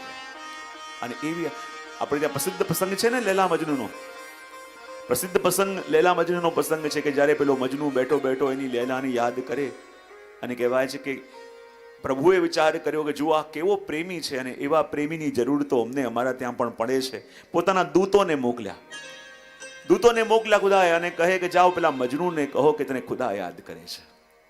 અને જ્યારે એ દૂતો નીચે એની પાસે આવ્યા અને કહ્યું કે જો તને ખુદા યાદ કરી રહ્યા છે, તારા કેવા ભાગ્ય કે લોકો એને મળવાનો પ્રયત્ન કરે પણ એ તને તારા જેવા પ્રેમીને મળવા માંગે છે, તો ચલ તને ખુદા યાદ કરે છે. ત્યારે એણે કહ્યું કે ઠીક છે, મને યાદ કરે છે, પણ મને તો લેલાના સ્મરણથી ફુરસત નથી, પણ ખુદાને કહેજો કે યદિ એમને મને મળવાની ઈચ્છા હોય તો નિયમ એવો છે કે જેને મળવું હોય ને એની પાસે આપણે જવું પડે, એને બોલાવાય નહીં. પણ એમને કહેજો કે જો એમને મળવું હોય તો હજી હું 3 દિવસ અહીંયા ઓર રોકાવાનો છું, પણ પ્રભુને કહેજો કે જ્યારે મને મળવા માટે આવે, જ્યારે ખુદા મને મળવા માટે આવે ત્યારે એમને એટલું કહેજો કે મજનુ વાત ત્યારે કરશે કે જ્યારે એની પાસે આવો તો ખુદા બનીને નહીં, એની લેલા બનીને આવો ત્યારે. હા, એ પ્રેમની પરાકાષ્ઠાનો પ્રસંગ છે. અને અહીંયા જીવ પણ કહે છે કે જ્યારે શ્રી વલ્લભના સ્વરૂપમાં એટલી પ્રીતિ થઈ ગઈ તો પ્રભુને પણ મેણ મેં જહાના વલ્લભ નામ. શેરાય મહાપ્રભુજી કહે છે કે એક તરફ એક વૈષ્ણવની નાનકડી ઝૂંપડી છે કે જેમાં શ્રી મહાપ્રભુજી શ્રી ગુસાઈજીની મેણથી સેવા થાય છે, અને એક તરફ મોટું મહેલ છે જેમાં પ્રભુને બિરાજવાનું સ્થાન પણ બહુ ભવ્ય બનાવ્યું છે, પણ ત્યાં મનમાની ઢંગથી સેવા થાય છે. તો શ્રી હિરાયજી કહે છે મારા માટે તો એક કુટિયા પણ ગોલોક ધામ કરતા શ્રેષ્ઠ છે, જેમાં વલ્લભની મેણથી પ્રભુ સેવાઈ રહ્યા છે. અને જ્યાં વિપરીત મનમાની ઢંગથી બધો ક્રમ થઈ રહ્યો છે એનો કોઈ મોલ મારા માટે નથી. કારણ કે જુઓ, આપણે ત્યાં જે પણ સેવા થાય છે તો સેવા રીત પ્રીત વ્રજજન કી જનહિત જગ પ્રગટાઈ. અને આ વ્રજજનોની પ્રીત આપણા શ્રી ગુસાઈજી શ્રી મહાપ્રભુજીએ પ્રગટ કરી, અને એટલા માટે આ મેણ પણ છે ને એમાં પણ પ્રભુના સુખનો વિચાર છે. અને પ્રભુના સુખનો વિચાર હોવાને કારણે આપણે ત્યાં સેવા મન માન્યા ઢંગથી થતી નથી. કારણ કે આપણે ત્યાં આજે પણ નંદાલયનો પ્રકાર, એ વ્રજલીલાનો પ્રકાર ચાલે છે. અને એટલે આપણે ત્યાં જે સામગ્રી પણ ઠાકોરજીને અરોગાવાય ને એ પણ સ્વરૂપાત્મક છે, એના સ્વરૂપો પણ બદલાય નહીં. ઠાકોરજીની આસપાસ જેટલા પણ ખિલોના છે, જે પણ સાહિત્ય છે ને એ બધો પ્રભુનો લીલા પરિકર છે. એના આકાર પણ નિશ્ચિત છે, એ બધા વ્રજ સ્વરૂપોના ભાવથી છે. અમારા તાજી મહારાજની વચનામૃતોમાં એવી આજ્ઞા છે કે જ્યારે એક વૈષ્ણવે આપને પ્રશ્ન પૂછ્યો કે ઠાકોરજીના ખંડપાઠની અંદર પણ જેટલા ખિલોના છે એ બધા ખિલોનાઓ વ્રજભક્ત રૂપે છે, તો આપણે વ્રજભક્ત રૂપે તો એમને જાણીએ છીએ, પણ જ્યારે ખંડપાઠ સરકાવવામાં આવે ત્યારે એ જ ખિલોનાને ડબ્બામાં આડા અવડા આપણે ગોઠવી દઈએ છીએ કે નહીં? તો આડા અવડા એમને કેમ સુડાવી દઈએ છીએ? ત્યારે તાજી આપ આજ્ઞા કરી કે જુઓ, જ્યારે ઠાકોરજીના સાનિધ્યમાં હતા ત્યારે એ બહુ આનંદમાં અને બહુ સાવધાનીમાં હતા, પણ જ્યારે પ્રભુના લીલાથી દૂર કરવામાં આવ્યા અને ડબ્બામાં આડા અવડા એમને સુડાઈએ છે, એનો મતલબ શું કે જ્યારે પ્રભુની લીલાથી દૂર થયા તો મૂર્છિત થઈને કોઈ આમ ઢળી પડ્યું, કોઈ આમ ઢળી પડ્યું, કારણ કે પ્રભુની સેવાથી દૂર થયા છે, પ્રભુની ટહેલથી દૂર થયા છે. અને એક એક વસ્તુ આપણે ત્યાં લીલાત્મક અને સ્વરૂપાત્મક છે. જે મનોરથ પણ આપણે ત્યાં થાય ને એ પણ કપોલ કલ્પિત નહીં, એમાં પણ પ્રભુના સુખનો વિચાર. મનોરથ કોને કહેવાય? કે જે લીલા કરીને પ્રભુને સુખ મળ્યું ને એ મનોરથ આપણે ત્યાં થાય. પ્રભુએ તો લીલા અનેક કરી છે, પણ દરેક લીલાના મનોરથ આપણે કરતા નથી. જે લીલામાં પ્રભુને સુખ મળ્યું છે ને એ મનોરથ આપણે ત્યાં થાય છે.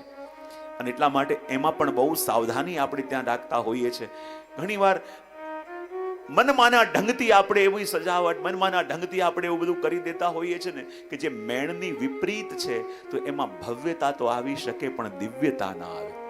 અને એટલા માટે આપણે ત્યાં કહ્યું કે વૈષ્ણવ જન કી ઝોપડી ભલી और देव को गांव आग लगोवा मैण में जहाना वल्लभ नाम.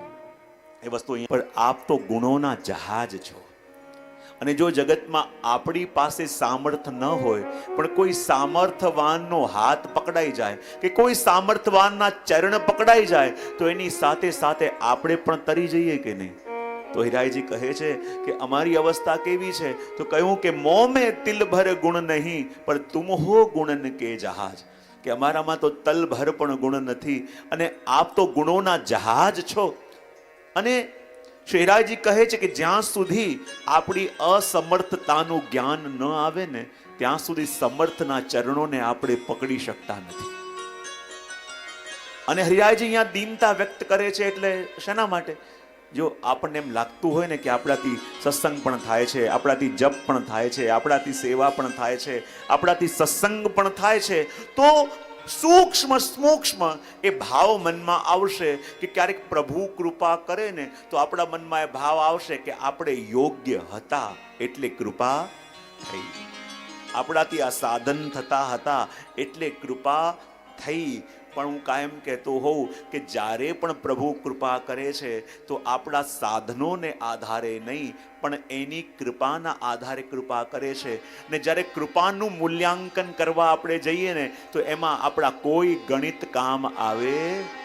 વર્ષોથી સેવા કરતો હોય એની ઉપર કૃપા ન દેખાય, પણ પહેલી વાર સત્સંગમાં આવ્યો હોય અને એની ઉપર કૃપા થયેલી દેખાઈ જાય. આપણને લાગ્યા વર્ષોથી કરે છે તોય ત્યાંનો ત્યાં છે. આ પહેલી વાર આવીને બેઠો અને એવો પરિવર્તન એની અંદર આવવા લાગ્યો. આવું કેમ? ઘણી વાર વર્ષોથી કરતા હોય એના ઉપર કૃપા ન દેખાય અને પહેલી વાર આવ્યો હોય અને એવી કૃપા થઈ જાય કે એને બદલાવ અનુભવ થવા લાગે.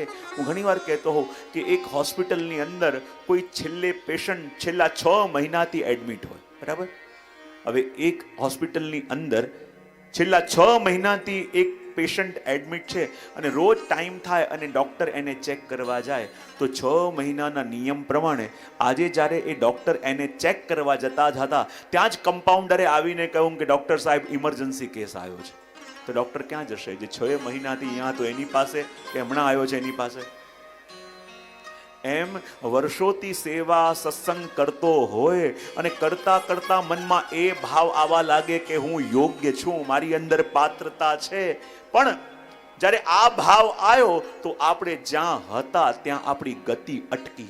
અને કહેવાય કોઈ જીવ પહેલી વાર આવ્યો છે અને પહેલી વાર આવ્યો છે અને એવો તાપ એને જાગવા લાગ્યો તો પ્રભુને લાગે કે ભલે આ વર્ષોથી સેવા કરે છે પણ આ ઇમરજન્સી કેસ આવ્યો છે. તો પ્રભુ પહેલા કોની પાસે જાય? વર્ષોથી કરતો તો એની પાસે કે આ ઇમરજન્સી કેસ આવ્યો છે ત્યાં? તો અચાનક કોઈના હૃદયમાં સ્પર્શે, અચાનક કોઈના હૃદયની અંદર તાપ જાગે તો એની ઉપર કૃપા થઈ જાય. અને એમાં આપણા કોઈ મૂલ્યાંકન ન ચાલે કે પ્રભુ કોની ઉપર કૃપા કરે, કોને પ્રભુ કૃપા કરવા માટે પસંદ કરે છે. એમાં આપણા કોઈ ગણિત. મને ખ્યાલ છે ક્યાંક યુરોપમાં ક્યાંક ગયા હતા તો મને કોઈ પ્રસંગ ત્યાં એ દેશનો કહ્યો. એને મને કહ્યું કે અહીંયા એક પ્રસંગ એવો બન્યો. બોલે શું કે અહીંયા કોઈ યુરોપિયન રહેતો હતો વર્ષોથી અને કહેવાય કે અચાનક એને એક તકલીફ થઈ. બોલે શું? એ જ્યારે પણ આંખો બંધ કરે અને સૂતો હોય તો એક 5 વર્ષનો છોકરો નાનકડો કેસરી કપડાં પહેરીને એની પાસે આવે, એનો હાથ પકડીને કહે કે તું મારા માટે ઘર બનાવ. હવે એવો ડરી જાય અને ડરીને રાતે થોડો ટાઈમ એવો થયો કે એને નિંદર આવવાની બંધ થઈ ગઈ. બોલે કેમ? જેવો આંખો બંધ કરે અને નાનકડું બાળક કેસરી રંગના કપડાં પહેરીને આવે, એનો હાથ પકડીને કહે કે તું મારા માટે ઘર બનાવ. અને પછી તો એવી દશા થઈ ગઈ કે એને નિંદર આવવાની બંધ થઈ ગઈ. અને આટલું ઓછું હતું એમ હવે તો એવું થયું કે દિવસમાં પણ જ્યારે એકલો બેઠો હોય ને તો પેલું નાનકડું બાળક એની પાસે આવે અને કહે કે તું મારા માટે ઘર બનાવ. હવે એવો ડરી ગયો કે આ છોકરો છે કોણ? રાતે સૂવું તો મારા સપનામાં આવી જાય, અને દિવસે એકલો બેઠો હોઉં તો ત્યાં પણ મને આવે અને મને કહે કે મારા માટે ઘર બનાવ. હવે આવો છોકરો આખા યુરોપમાં ક્યાંય દેખાયો નથી. આ છે કોણ? અને એટલો ડરી ગયો કે એની રિપોર્ટ લખાવવા માટે પોલીસ સ્ટેશનમાં ગયો, અને પોલીસની પાસે રિપોર્ટ લખાઈ કે છોકરો છે મને બહુ હેરાન કરે છે. પોલીસ કયો છે, વર્ણન કરો. કે ખબર નહીં કે કેસરી રંગના કપડાં પહેરેલા હોય છે, નાનકડો બાળક જેવો લાગે છે, અને જ્યારે હું એકલો પડું મારી પાસે આવે અને મને કહે છે કે મારા માટે તું ઘર બનાવ, મારા માટે ઘર બનાવ. હવે મને એવો હેરાન કરી નાખ્યો છે કે રાતે હું સૂઈ શકતો નથી, દિવસમાં એકલો રહી શકતો નથી. પોલીસ કહે છે કે એનું જરા હોલિયો લખાવો કે શું પહેરે છે, કેવો લાગે છે. ત્યારે પેલા અંગ્રેજે વર્ણન કર્યું કે આવો કેસરી છે, ક્યારેક ક્યારેક પીકોક ફેધર પણ લઈને આવતો હોય છે, મોરપંખ પણ ભેગો લઈને આવતો હોય છે, ક્યારેક ક્યારેક એના હાથમાં ફ્લૂટ પણ હોય છે. અને પોલીસ કહે આવો છોકરો તો આખા યુરોપમાં ક્યાંય દેખાતો નથી. છે કોણ? બોલે રિપોર્ટ લખાઈ છે એને તો એટલે ગોતવું પણ પડશે. અને જ્યાં રિપોર્ટ લખાયા પછી એની દશા એવી થઈ ગઈ કે ન સૂઈ શકે ન જાગી શકે. પણ એકવાર એવું થયું કે જન્માષ્ટમીનો દિવસ હતો અને એ પોતાની કાર લઈને જતો હતો, અને જ્યાં કાર લઈને જતો હતો તો જન્માષ્ટમી નિમિત્તે એક સંપ્રદાયની ત્યાંથી શોભાયાત્રા નીકળતી હતી. અને જ્યારે શોભાયાત્રા નીકળતી હતી તો જ્યારે અંગ્રેજે પોતાની કાર સાઈડમાં પાર્ક કરી દીધી અને જ્યાં શોભાયાત્રા આવતી હતી રથ ઉપર પડી, અને રથ ઉપર બિરાજતું જ્યાં પ્રભુનું ચિત્ર જોયું, એકદમ ગાડી રોકીને ભાગીને આવ્યો અને કહે આ જ છે, આટલા દિવસથી મને હેરાન કરી નાખ્યો છે. ત્યાંના જે પૂજારી હતા એમને કહ્યું કે તમે કોની વાત કરો છો? બોલે તમારા રથમાં બેઠા છે એની. આટલા દિવસ થયા મારી પાસે આવે છે અને મને કહે છે મારા માટે ઘર બનાવ, મારા માટે ઘર બનાવ. બોલે શું વાત કરો છો? આ તમને મળે છે? બોલે હા. ક્યારથી? બોલે છેલ્લા 6 મહિનાથી. આ કોણ છે? ત્યારે એને કહ્યું કે આ અમારા ભગવાન કર્યો. અને એટલી એને એક આસક્તિ થઈ ગઈ એ સ્વરૂપની અંદર કે એની પાસે જેટલી પણ જગ્યા હતી એ બધી જગ્યા એમને પ્રભુના મંદિર બનાવવામાં ત્યાં ડોનેટ કરી દીધી. અને કહેવાય ત્યાં આજે આખું ભાગવત વન બન્યું છે.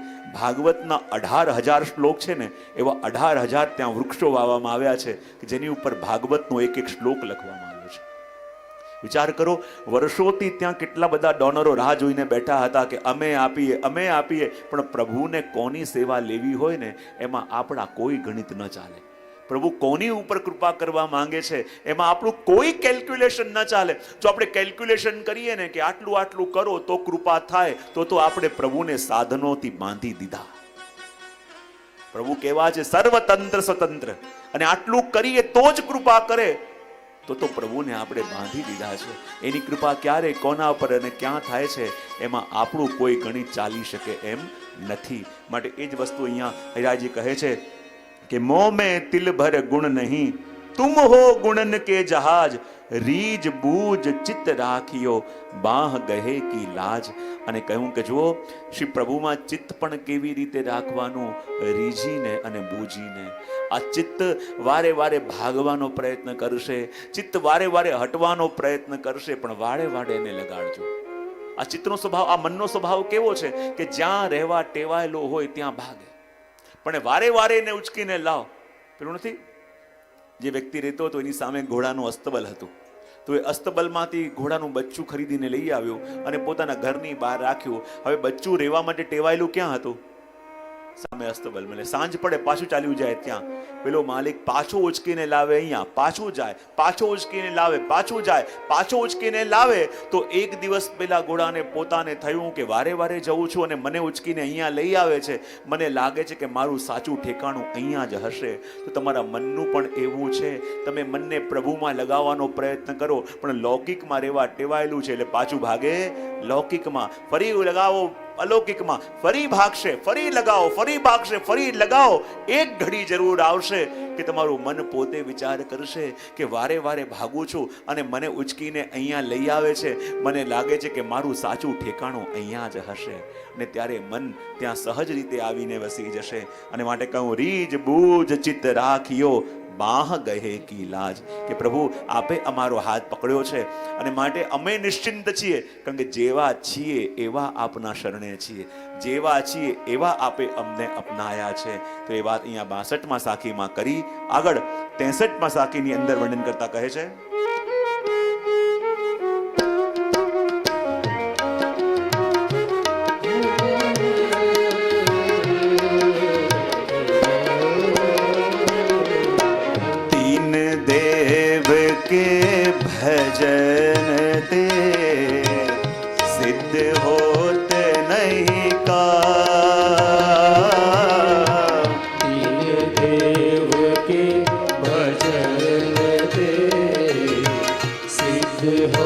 होत नहीं काम।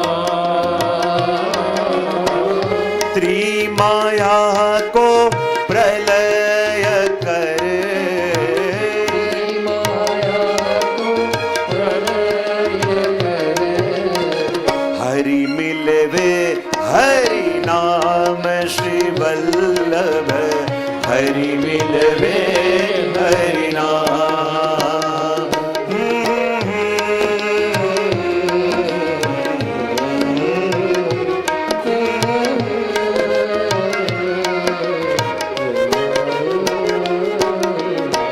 तीन देव के भजन ते आगळ,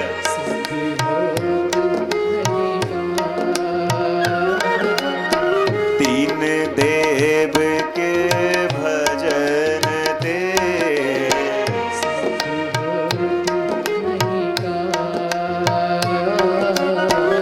त्रिमाया को प्रलय करे, माया को प्रलय करे। हरि मिलवे हरि नाम श्री वल्लभ, हरि मिलवे हरि नाम श्री वल्लभ, हरि मिलवे हरि नाम वल्लभ, हरि मिलवे हरि नाम। जो અહીંયા હરિરાય મહાપ્રભુજી 63મી સાખીમાં આજ્ઞા કરે છે કે તીન દેવ કે ભજન તે સિદ્ધ હોત નહીં કામ, ત્રિમાયા કો પ્રલય કર, હરિ મિલવે હરિ। અહીંયા ત્રિદેવ કોના માટે કહ્યા છે કે જે પ્રકૃતિના અધિષ્ઠાતા છે એવા ત્રણ ગુણો આપણા, સત્વ, રજ અને ત્રીજું તમ। બરાબર? કેટલા ગુણો છે આપણા પ્રકૃતિના? કેટલા ગુણો છે? કયા કયા? સત્વ, રજ અને તમ। આ ત્રણેય ગુણો જ્યારે બેલેન્સમાં હોય ને, જ્યારે પ્રારંભ જન્મીએ આપણે બેલેન્સમાં હોય એને કહેવાય પ્રકૃતિ। હવે જેવો આહાર આપણે લઈએ, જેવો સંગ આપણે કરીએ અને જેવા વિચારો કરીએ એને આધારે આપણો એ ગુણ ડેવલપ થાય। ત્રણેય ગુણોમાંથી એક ગુણ વધે અને જેવો ગુણ વધ્યો એવી આપણી પ્રકૃતિ થઈ જાય।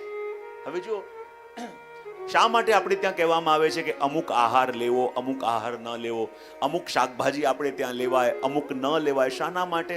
કારણ કે જેમ મનુષ્યની અંદર ત્રણ ગુણો છે ને, એમ અલગ અલગ શાકભાજી ઇત્યાદિની અંદર પણ ત્રણ ગુણો છે, સત્વ, રજ અને તમ। અને જે ગુણ આપણે અંદર લઈએ આપણું એ ગુણ વધે અને જેવું ગુણ વધે એવો આપણો સ્વભાવ થઈ જાય।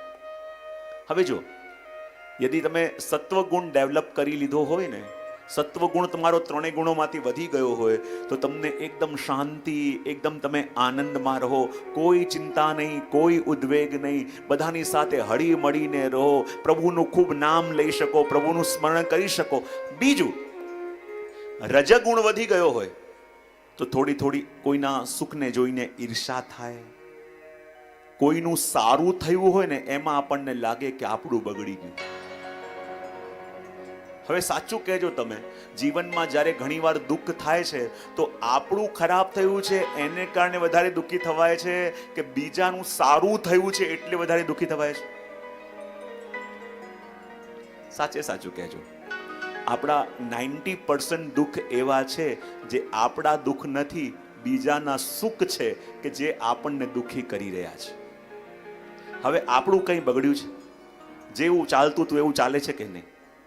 તો બીજો વ્યક્તિ એની યાત્રાએ જઈ રહ્યો છે, બીજા વ્યક્તિનો લક્ષ્ય અલગ છે, તો એની સાથે આપણે પોતાને કમ્પેર કેવી રીતે કરી શકીએ? કારણ કે એની યાત્રા અલગ અને તમારી યાત્રા અલગ છે। તો આપણે યદિ બીજાના સુખને જોઈને પોતે દુઃખી થવા લાગીએ છીએ તો માનવાનું કે તમારું રજ ગુણ વધી ગયું છે। મોટા મોટા સ્વપ્નો જોવાય છે પણ લાગે કે ના કરીશું, કાલે થશે, પરમ દિવસે થશે, હવે કરીશું, પછી કરીશું, એવું થાય છે કે નહીં? ના, કરવું તો છે પણ થશે થશે એમાં જ કેટલાય દિવસો નીકળી જાય, એવું થતું હોય તો માનવાનો રજો ગુણ વધી ગયો છે। અને જ્યારે તમો ગુણ વધી જાય ત્યારે શું થાય? વ્યક્તિ એટલો શોર્ટ ટેમ્પર થઈ જાય, વાતે વાતે ગુસ્સો આવી જવો, વાતે વાતે આમ એક ઘાને બે કટકા, શું કહેવાય ને,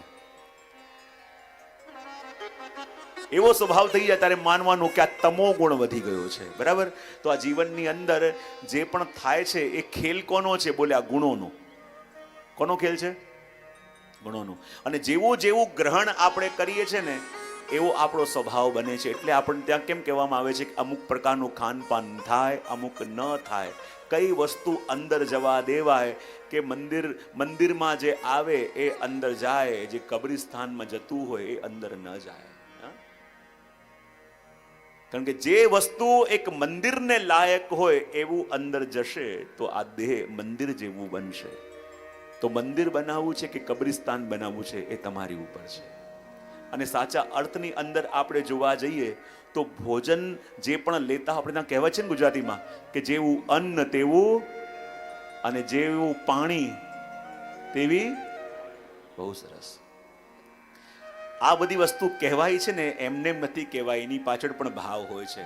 હવે જુઓ, ઘરમાં અધિકતર લોકો બહુ ચિંતામાં, સ્ટ્રેસમાં અને પ્રોબ્લેમમાં રહેતા હોય ને તો એનું કોઈ પણ આપણે જોવા જઈએ તો સ્વભાવ યા લક્ષણ તમારી ચિંતા ઉપર નથી.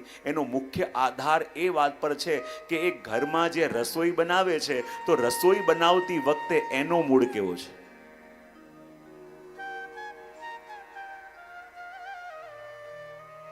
અધિકતર જ્યારે રસોઈ બનતી હોય ત્યારે આનંદમાં હો છો કે ચિંતામાં? સાચે સાચું બોલજો. અધિકતર જ્યારે રસોઈ બનતી હોય છે ત્યારે આનંદમાં હો છો કે ટેન્શનમાં? ઘરમાં ઉતાવળ બધા કરતા હોય, બહારથી ઘાંટા પાડતા હોય, તમારે આ કરવાનું હોય, પેલું કરવાનું હોય, આ કરવાનું હોય, તો જ્યારે આ ભોજન જારું એના અંદર જશે તો એનું મન તૈયાર કરશે, પણ એમાં ભોજન બનાવતી વખતે એ ભોજન બનાવનારના મનના જે ભાવો હોય છે ને, સૌથી પહેલા એ ભાવો પહેલા અન્નની અંદર જાય છે. એટલે પહેલા આપણે ત્યાં તો કહેવાતું કે જ્યારે રસોઈ બનતી હોય તો કોઈ પ્રભુના ધોળપદની કીર્તનની સીડી કે કંઈ પણ એ ચાલતું હોય, ભગવત નામ પોતે લેતા હોય કે એની સાચા અર્થમાં વસ્તુ અંદર જાય. પણ હવે તો જ્યારે આ ચાલતું હોય તો કોઈ સિરિયલ ચાલતી હોય કે કંઈક આ ચાલતું હોય કે ઘરમાં ઘાંટા પડાતા હોય અને એક સાથે બધું સાચવવાનું હોય, તો એ વખતે જ્યારે તમે ભોજન બનાવતા હોય, રસોઈ બનાવતા હો છો, તો સાચે સાચું કહેજો, એ વખતે તમારા મનમાં જેવા ભાવો હોય છે એવા જ ભાવો એ ભોજન કરનારના મનમાં હંમેશા રહે છે કે નહીં? હંમેશા ચીડાયેલા હોય, હંમેશા ઉદ્વેગમાં હોય. ઘણા બહેનો ફરિયાદ કરે ને ત્યારે કહેવાનું મન થાય કે જ્યારે તમે રસોઈ બનાવતા હતા ત્યારે કેવા મૂડમાં હતા. તો જે વસ્તુ આપણે આપીએ છે ને એ સીધી સામે જાય છે. અને એટલા માટે કહ્યું કે તીન દેવ કે ભજનતે, એટલે આ ગુણોને કંટ્રોલ કરવા જઈશું તો ગુણોને પહોંચી નહીં શકાય. કારણ કે આ ત્રણેય ગુણ મળીને બને છે પ્રકૃતિ. શું બને છે? અને પ્રકૃતિથી લડવા જઈએ તો લડી નહીં શકાય. પણ કહ્યું તીન દેવ કે ભજનતે સિદ્ધ હોત નહીં કામ. સત્વને કંટ્રોલ કરવા જાઓ તો રજ વધી જાય, રજને કંટ્રોલ કરવા જાઓ તો તમ વધી જાય. આ ત્રણેય ગુણોને કંટ્રોલ કરવા જશો તો થશે નહીં. પણ આ ત્રણેય ગુણોને મળીને બની છે માયા, એટલે કે પ્રકૃતિ. અને પ્રકૃતિથી પર જવું હોય તો ઉપાય એક છે. બોલે શું? જેવી રીતે એક માછલી પકડવા વાળો વ્યક્તિ હોય, પાણીમાં કમર સુધીના જલમાં જાય અને પાણીમાં જાલ નાખે છે, તો એ જાલમાં એ બધી માછલીઓ ફસાય છે કે જે જાલ નાખવા વાળાથી દૂર ભાગે છે. પણ જે માછલીઓ તરતી તરતી એ જાલ નાખવા વાળાના પગ પાસે આવી જાય તો એ માછલી એ જાલમાં ફસાતી નથી. તો એમ પ્રભુએ પણ આ ત્રિગુણમયી માયાનો જાલ આ સંસારમાં નાખ્યો છે. તો જે દૂર જાય છે એ ફસાય છે, પણ જે પ્રભુના ચરણોને પકડીને બેસી જાય છે તો આ માયા એનો સ્પર્શ કરી શકતી નથી.